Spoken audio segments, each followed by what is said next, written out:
the better part of the night. I got out about midnight, scrunched down my tarp, closed it in just a little bit to help. It helped a little bit, but it was definitely cold. So I am not hiking 5 miles today, setting up camp and trying to stay warm. I have that Therm-a-rest pad underneath me and a Therm-a-rest blanket on top. Last weekend showed me 50 degrees is good. This weekend shows me anything below 50 degrees can be borderline unbearable. So I am going to hike all the way through Quarry Gap shelter, all the way down to 30 today. It was 8 a.m. when I left camp. 10 miles. A good majority of this trail. There's some uphills, but not too spectacular. A good majority of this trail is more or less like this. So I'm going to go ahead, push all the way through to the car, and head home tonight. You got to push the envelopes and see what temperature your gear can handle. Well, I know anytime they call for a low about 40 or 36 as they're calling tonight, my gear as I have it right now, I'm better off in a tent than a hammock. So that's just that. Anyway, 10 miles is a good hike. Pack, sitting comfortable, body feels pretty good, and on I go. Good morning.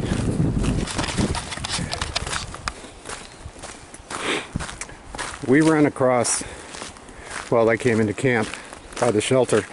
There were at least 3 people who were flip-flop hikers. They did is they started their hike last week Sunday at Harper's Ferry, and they're heading northbound. And they came in during the rain, stopped for a few minutes, looked at the map, and decided, oh, we'll just go on to the next shelter 7 miles away. They have to make massive miles to make their goal as well. This is the road, Laura Lynn, that you and I walked down from the car, the power line road. Got up on Ridge Road, just a mile shy of Rocky Knob. And this is where you and I started hiking on the Appalachian Trail. So I am now, it feels really wonderful to be out here because history-wise for me, the car was right there. Although it's 9 miles away, it just feels so nice. But all of the trail that's ahead, I've hiked before, and looking forward to it. The blueberries, I believe. The blueberry plants are, and of course now they're not here, are leafing out. Everything is leafing out. It's really pretty out here. I sound really optimistic considering I have 9 miles to go, but that's just the way it is. So, more later. This is the stretch of the AT from Birch Run over to Quarry Gap, where the shelters are only 6 miles apart. A good number of people leapfrog Birch Run, because when they're trying to make some miles in the teens and such, that really handicaps their average. So they leapfrog that and go on to Tom's Run. I believe it's Tom's Run. So that way they're in the teens for the day. Unfortunately, Tom's Run is very popular, and it's also small, so it's overrun. And the unspoken rule on the trail of true hikers get the shelter, it's not always true, especially when there's a group of people who just hiked 1 mile, decided to set up camp and party and all that wonderful stuff. They're not going to move for through hikers because they don't even know. So anyway, There was one girl who was solo hiking, and she is flip-flopping as well. She's having a good time. She just graduated from college, and she wants to pursue a career in archaeology. She brought a dog that's only 4 months old. Cutest dog. I got some pictures of it. The dog is part German Shepherd, part Husky, and part Pit Bull. It's got a short snout for being a Pit Bull, and it's got this huge nose. Oh, I'm sorry, a huge tongue. Just the funniest. So.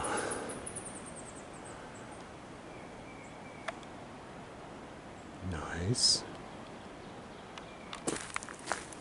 Maybe I'll just make this a super long hiking video, since I've got hours of space on this card. I think that's freaking awesome.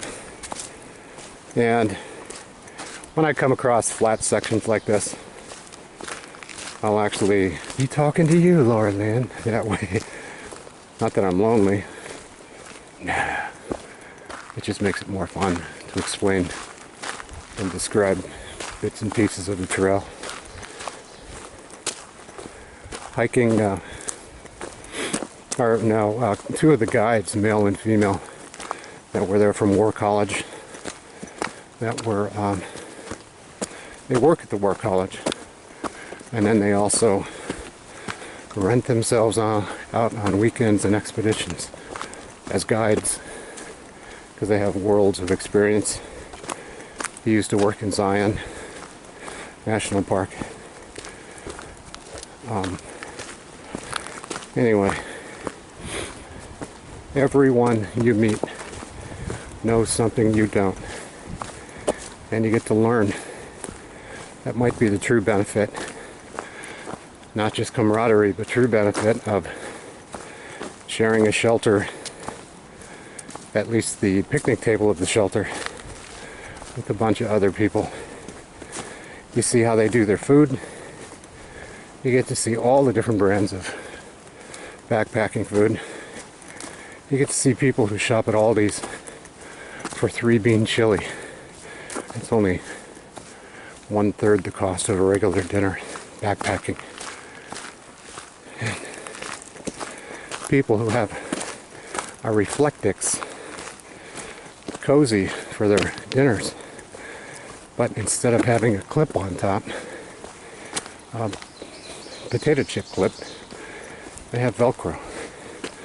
Fold it over, Velcro it on. It's good. So, pretty nifty.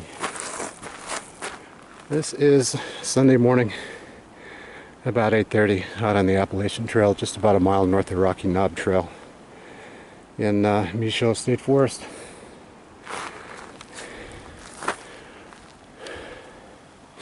Tell me a church is better. And whoever tells me that, I'll have to bring them out here. This is awesome, church. Okay, down off my soapbox. Later. The blueberries are leafing out. It's a nice little stretch through here. It's finally greened up, looking north towards Birch Run, and the leaves are popping up. You know what? I hope those clouds stay away. They're calling for cloudy, cooler, high of about 50. This is southbound, just before the cutoff at Rocky Knob Trail. It's a beautiful little stretch. Probably gets even more beautiful as all the leaves pop.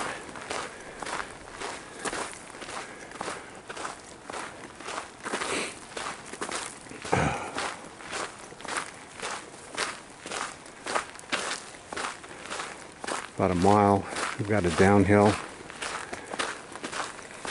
and then an unknown uphill that we drove around. Started our trailhead a little bit further on. I know it's an uphill, probably a couple 100 feet. It would be nice to get that done. I'll probably take a break there once I get on top of the hill. Yeah, that's pretty much it for now. Next shot from Rocky Knob Trail. Later, Gators. Well, made the intersection. There's the AT northbound. Rocky Knob Trail eastbound.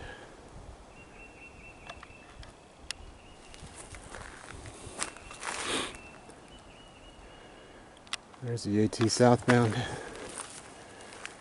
And there's the parking lot we've used multiple times when we hiked Rocky Knob. There used to be a car there that was mine. It's up here about 8 miles. So, about a mile downhill, then a 200-300 feet climb.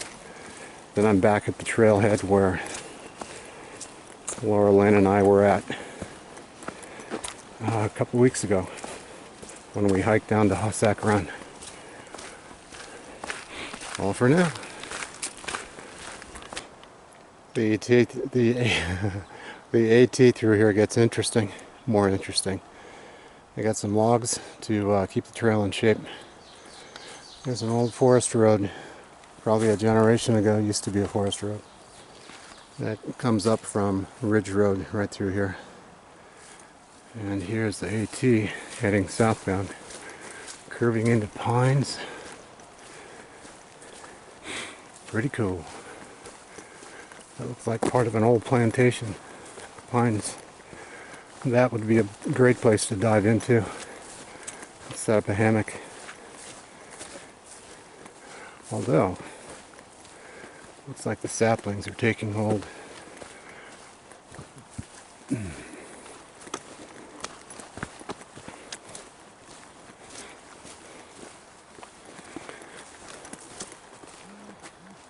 Sunday morning.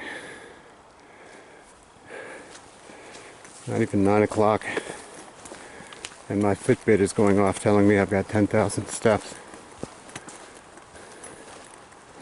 It's going to be that kind of day.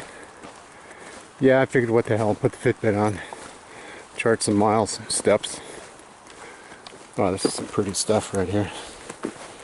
Pine needles.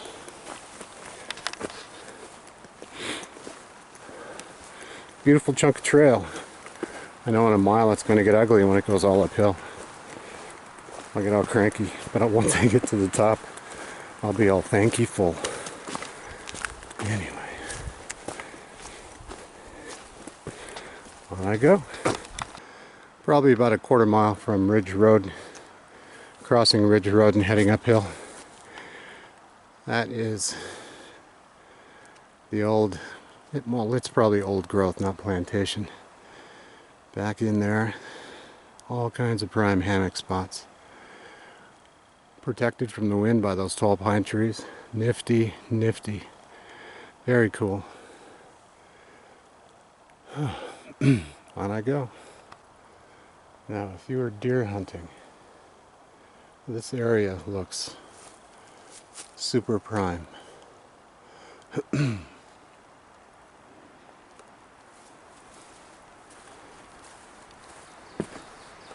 Brought out a tree stand, sat up in this clearing. You can see back into that hollow a ways. Very nice. It is 9 o'clock. I've been on the trail for an hour. Apparently I'm making better time than I thought, or it just seems that way. I have yet to cross the Ridge Road, but from the sounds of it, I'm up on top of the ridge. You can hear all the wind on the treetops overhead. So, cross Ridge Road, climb the next ridge, get back to the trailhead that Laura Lynn and I used a few weeks ago, and then drop down in the next valley, climb that ridge.